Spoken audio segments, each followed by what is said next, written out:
all this bad stuff. So, and at the time too, there looked like there would be like, a war with Iran. That's been going on for a while. They were bombing Saudi oil fields. And then, the Trump people, they like killed that, our Iran Revolutionary Guard general, and there was worry about this thing. And then all of a sudden, COVID blew up. And like, you know what I mean? Like, that's kind of how that shaped up. And things went down. I bought.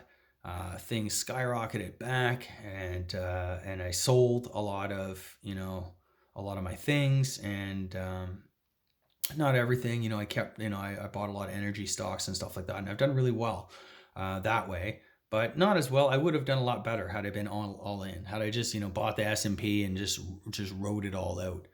Um, that said, as I look back, over the last so many years, I'm still, the family money making machine is still churning along.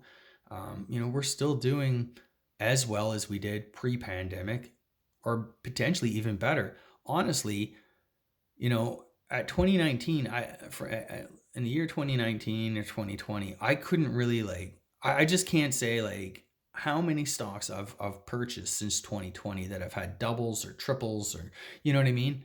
I've never really had those kind of returns except for when I bought at the lows in 08, 09. Um, and it's just astonishing, right? That I've had them in such a short order, particularly energy. Guys, I was buying energy stocks September, October 2020. And I would have ended up buying a lot more, but what had happened was literally after I made some big moves, a week later we had Pfizer Monday, and it sent energy stocks up 20% overnight. And I made a lot of money. I did not sell. I rode them up right back up, and yeah, I sold some. One I made 5x. Like, it's not like 10 baggers or anything like that. But I mean, if you're just looking a span of, maybe a year owning something, and, you're up 5x or whatever. And I don't invest in tech and Bitcoin, or like, the cryptos and stuff like that. I own a little bit of Bitcoin, but, I don't usually get these huge, like, double, triple, quadruple, quintuple your money, that type of thing, right? And now I'm starting to get them in gold miners, and that. One of the shares I have is Agnico Eagle Mines. I'm up 100. It's like that's doubled so far from where I bought it. Maybe a little bit better than double. I can't remember now. But yeah, like, all I can say is, just be prudent, and have some cash. Try to get out of debt. Again, I keep harping on that because I feel a lot of people get into the precious metals, and they actually can't afford more. Actually, it's not just the precious metals. Most people invest with money that they really can't afford to lose, and that is the sad thing. um, and then by the time you get to the point where I'm at, where you actually can afford losses, and that you're too kind of risk averse to really, you know pursue those things, right? I like to buy when I feel like things are down and depressed. I was buying, I'd never really owned any Bitcoin until, everything blew up, Celsius and FTX. And, Bitcoin was, 18,000, 19,000 US. That's when I started my Bitcoin position. And it's just a small position. It's nothing really even to brag about, but I was just like, you know what? Here's this thing. It's dropped, 80%. Um, maybe there's something there. Maybe it's something I want to kind of buy, and kind of see what happens and stuff, and maybe slowly add into it over time. Same thing with gold, silver, and that, the miners and that. I was buying, like, I had Newmont. I've done okay with Newmont. I've sold it, unfortunately, so I've missed this huge run up. But it was like $40 Canadian back in January, and there's reports insiders are selling, and it was in the doghouse. And now it's $80 today, so it's doubled off an oversold bottom or something like that. And we might be off to the races with these miners.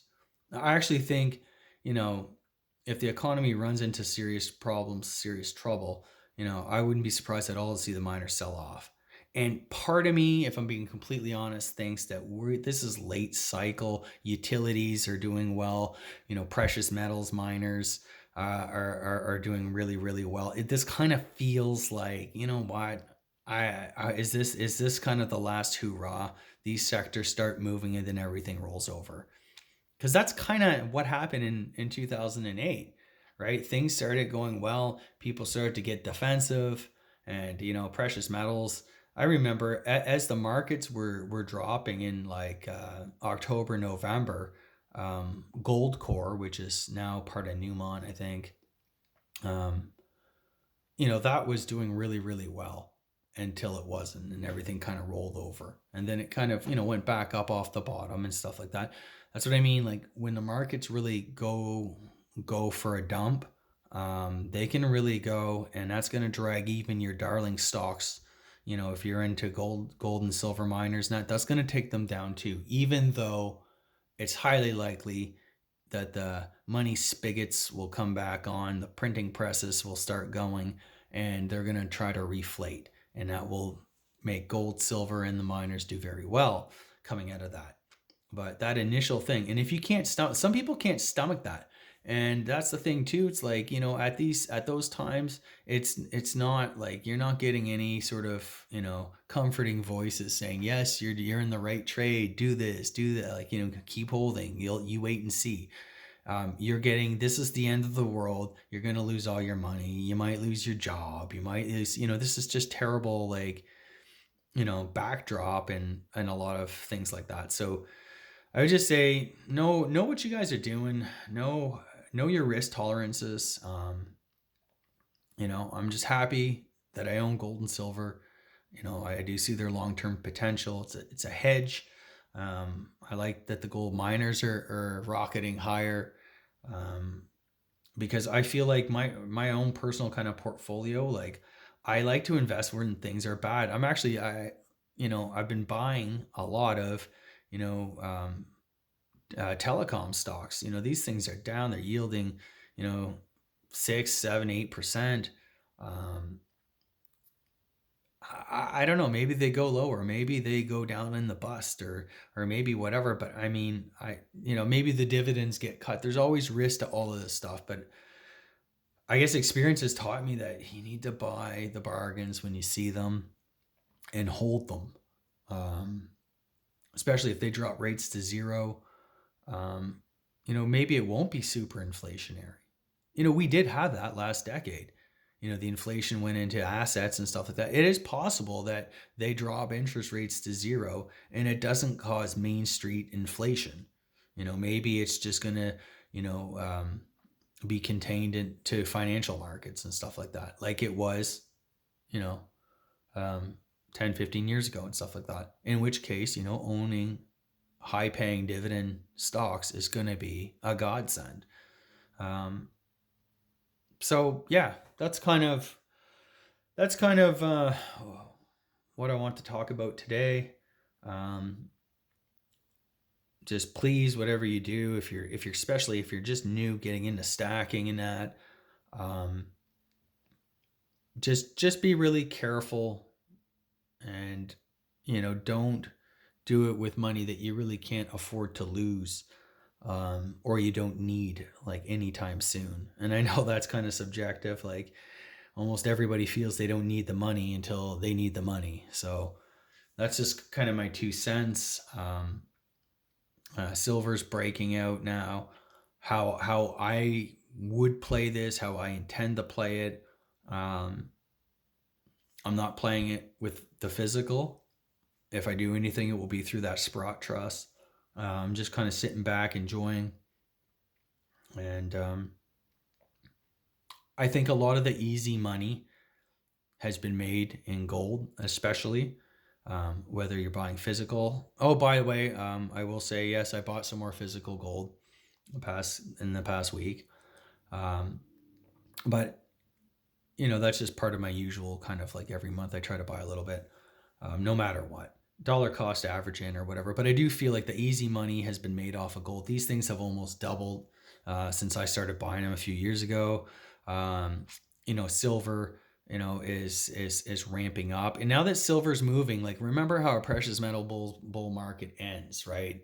It's usually silver will move, gold moves first, silver moves later, and rips higher very, very quickly. It covers a lot of ground.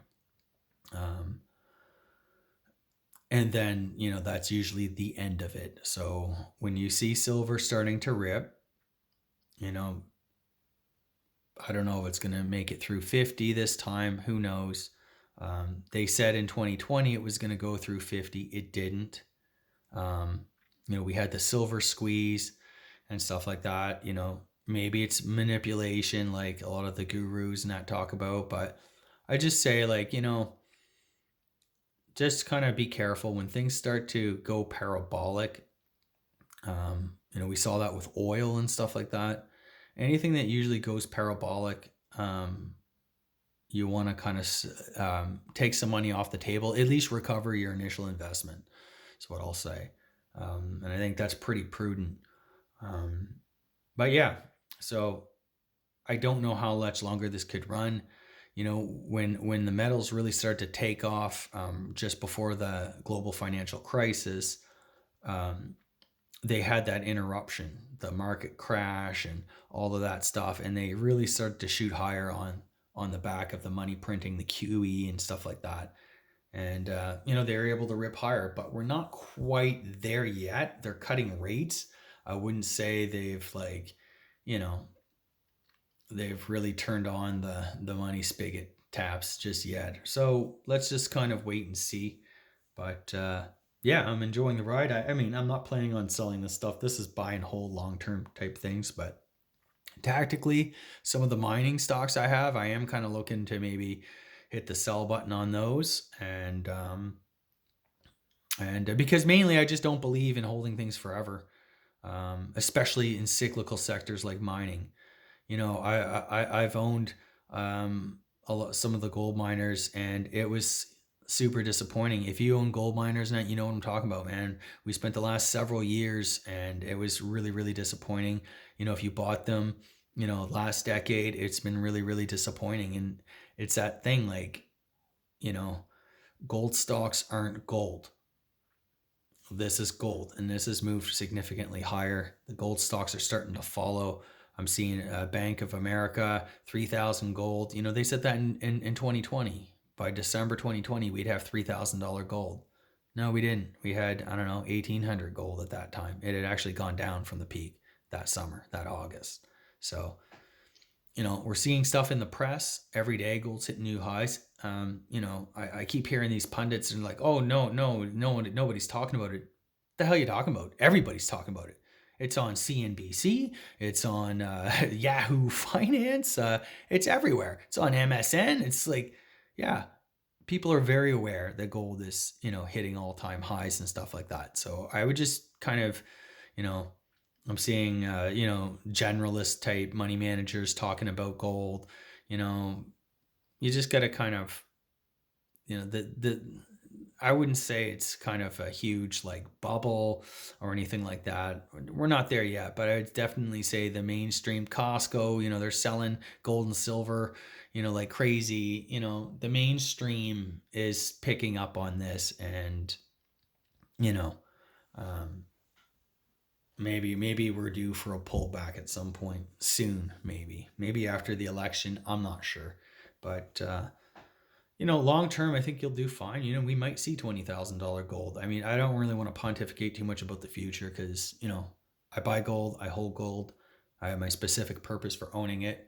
Um, and, you know, I think if you have, a nice diversified portfolio, you're debt free or close to it, own some physical gold and silver, 5%, 10%, um, you know, and you'll probably be okay, come what may, no matter what. Um, but I'd just be careful on going all in on anything. But that's it for now, guys. Hope you enjoyed this talk. Hope you are enjoying, the metals moving so much higher. And yeah, stay tuned for the next one. Cheers.